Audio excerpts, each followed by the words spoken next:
মানুষের বিবর্তন দেখো, আধুনিক মানুষের পূর্বপুরুষদের বিবর্তন উল্লেখযোগ্য প্রজাতি এবং বিবর্তনের ধারা, তাই না? আধুনিক মানুষ থেকে কিভাবে হলো দেখো, আধুনিক মানুষের বিবর্তন, জলবায়ু, পরিবেশ ও জলবায়ু পরিবর্তন, আহার ও জীবনযাত্রা। প্রথমের দিকে দেখো, হোমো নিয়ান্ডারথালেনিস থালেনেসিস, এই যে প্রজাতি, এই ইউরোপ ও এশিয়ায় বাস করত, পেশিবহুল দেহ ছিল, গুহায় বাসি এবং আগুনের ব্যবহার জন্য সরল শিকার কৌশল ছিল ওদের। তাই দেখতে পাচ্ছ এইখানে জীবনযাত্রাটা, এদের জীবনযাত্রাটা কেমন ছিল আমরা এখান থেকে পেলাম, এই পয়েন্ট থেকে। এবার আসছি দেখো, হোমো ইরেকটাস, এগুলো তোমরা কোনো বইতে পাবে না, এইভাবে যে আমি মাইন্ড ম্যাপ করে বোঝাচ্ছি এটা কোনো বইয়ে পাবে না। দীর্ঘ এবং ঋজু দেহভঙ্গি ছিল, মস্তিষ্কের আকার বৃদ্ধি পেয়েছিল, বৃদ্ধি বড়, এটা বড় করে দাম ছিল বড়। পাথরের হাতিয়ার তৈরি ব্যবহার করতো, আফ্রিকা থেকে মহাদেশান্তরে এদের বিস্তার ছিল, হোমো ইরেকটাস। তাহলে প্রথম এইটা, তারপরে হোমো ইরেকটাস, তারপরে হচ্ছে হোমো হ্যাবিলিস। তাহলে আস্তে আস্তে একটু একটু করে উন্নত হচ্ছে এই প্রজাতি, মানুষ আস্তে আস্তে উন্নতির দিকে যাচ্ছে।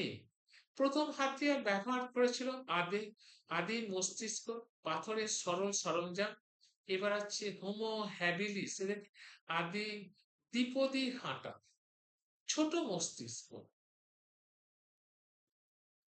ছোট মস্তিষ্ক দেখো।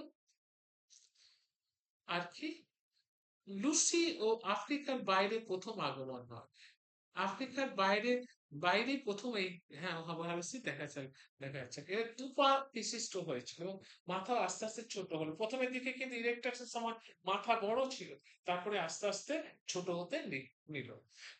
একটু বলে নি, যারা অন্যান্য সাবজেক্ট গুলো পড়তে চাও তারা আমাদের সাথে যোগাযোগ করতে পারো 8617491526 নাম্বারে যোগাযোগ করতে পারো। ঠিক এইভাবে যেভাবে পড়ানো হচ্ছে ঠিক এইভাবে পড়ানো হবে। আমাদের হোয়াটসঅ্যাপে তোমরা জয়েন হয়ে যাও, সমস্ত বইপত্র কিছুই কিনতে হবে না, সব মেটেরিয়ালস তোমার হোয়াটসঅ্যাপে লোড হতে থাকছে, এবং কি কি এমসিকিউ আসবে, কেমন পরীক্ষার ইয়ে আসে, অধ্যায় ভিত্তিক সমস্ত ডিটেলিং পেয়ে যাবে তোমরা। এবং তোমরা এইটুকু হেল্প করো যে বন্ধু বান্ধবদের মধ্যে এগুলো শেয়ার করে দাও। আমাদের ইয়েটা হচ্ছে বিদ্যালয়ের সাথী, সেই হোয়াটসঅ্যাপ নাম্বারে প্রত্যেকে সাবস্ক্রাইব করে রাখো চ্যানেলটিকে এবং বন্ধু বান্ধবদের মধ্যে শেয়ার করো। অস্ট্রালোপিথেকাস দেখো, এরপর আরেকটু উন্নত হচ্ছে। সাধারণত পূর্বপুরুষ বানর বা মানুষ থেকে আফ্রিকা উদ্ভূত, গাছের চড়া থেকে মাটিতে হাঁটা অব্দি। তাহলে আরেকটু একটু করে উন্নত হলে না। এরপর হচ্ছে আদিম পূর্বপুরুষ, এদের প্রয়োজন দেখো, পরিবেশে পরিবর্তন, আহার জীবনযাত্রার পরিবর্তনে কি হচ্ছে, পরিণত মস্তিষ্ক, বুদ্ধিমত্তা, ছোট মস্তিষ্কের দেহ, ঠিক আছে। এরা গাছে চড়তে পারতো, এরা মানে এটা লিখে রাখো, গাছে চড়তে পারতো, এটা বলে একটা মিস হয়েছে, গাছে চড়তে। লুসে আফ্রিকার বাইরে প্রথম এদের আগমন ঘটে। এবার দেখো আধুনিক বাস, হোমো স্যাপিয়েন্স স্যাপিয়েন্স, প্রথম হলো হোমো স্যাপিয়েন্স, তারপরে প্রজাতিটা হলো হোমো স্যাপিয়েন্স স্যাপিয়েন্স। এরা হলো পরিণত মস্তিষ্ক, বুদ্ধি সত্তা এবং জটিল ভাষা সমাধান করতে, আমরা যেটা মানুষ সেটা, সাংস্কৃতিক বিকাশ, শিল্পের বিকাশ ঘটে, তাই না এই যুগের মানুষের। তাহলে দেখো আমি একটু আর একটু ডিটেলিং যেটা বুঝিয়ে দিচ্ছি, এটা তো আইন ম্যাপের সাহায্যে বোঝালাম। এবার দেখো আমি ডিটেলিংটা বোঝাচ্ছি দেখো, মানব বিবর্তন। তো প্রথমে কে, প্রথমে হচ্ছে ইজি, ভেঙে চলে গেল,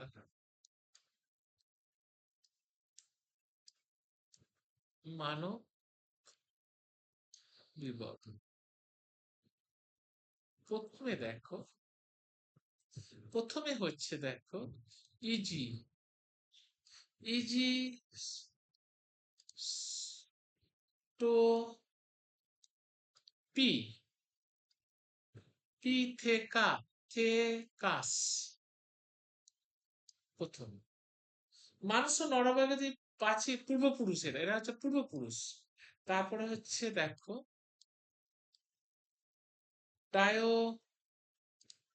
ডায়োপিথেকাস, ঠিক আছে। তারপরে দেখো রামপিথেকাস, বৃক্ষ, এরা হচ্ছে গাছে বাস করতো এই ডায়োপিথেকাসরা।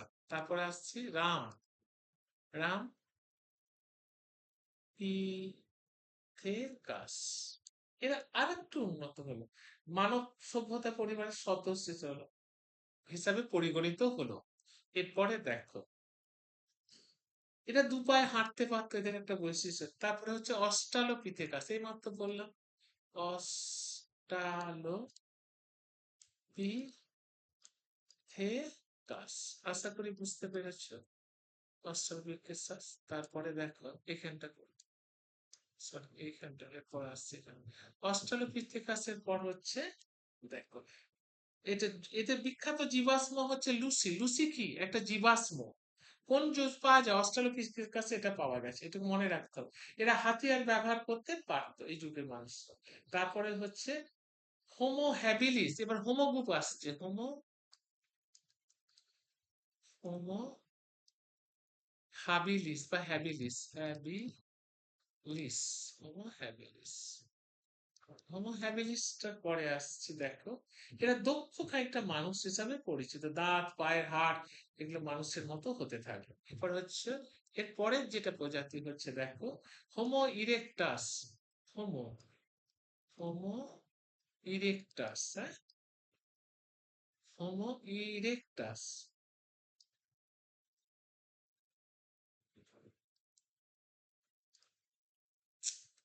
দেখেছো, হোমো ইরেকটাস, ইরেকটাস, বোঝা গেছে হোমো ইরেকটাস। একটু কথাগুলো মনে রাখো তাহলে হবে। এরপরে আসছি হোমো স্যাপিয়েন্স, আমরা আধুনিক মানুষে পরিণত হবে। হোমো, হোমো, হোমো ইরেকটাস, তারপরে হোমো স্যাপিয়েন্স, স্যাপিয়েন্স,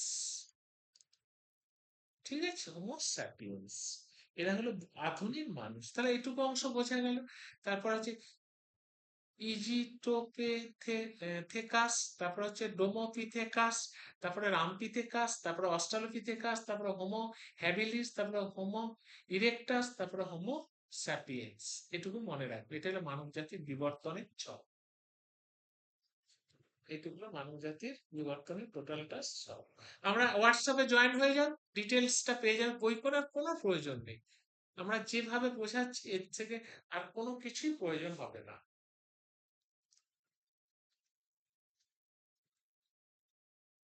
এবার আসছি দেখো, এই জায়গাটা মানুষের বিবর্তনটা টোটালটা বুঝিয়ে দিলাম। এবার দেখো লিখিত উপাদান, হ্যাঁ, এবার আসছে মানুষের লিখিত উপাদান। দেখো মানুষের লিখিত উপাদান, দেখো লিপি, প্রথম আমি মাত্র বললাম লিখিত উপাদান লিপি। লিপির মধ্যে কি হচ্ছে স্তম্ভলিপি, গুহালিপি, মন্দির লিপি, তাম্রলিপি।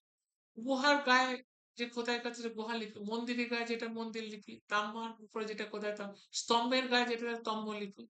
মুদ্রা, রাজাদের ছবি, যেমন সমুদ্রগুপ্তের একটা বীণা বাদনরত মুদ্রা আমাদের পাওয়া গেছে। ঠিক আছে, আমি এবার পরের চ্যাপ্টারে আসছি দেখো।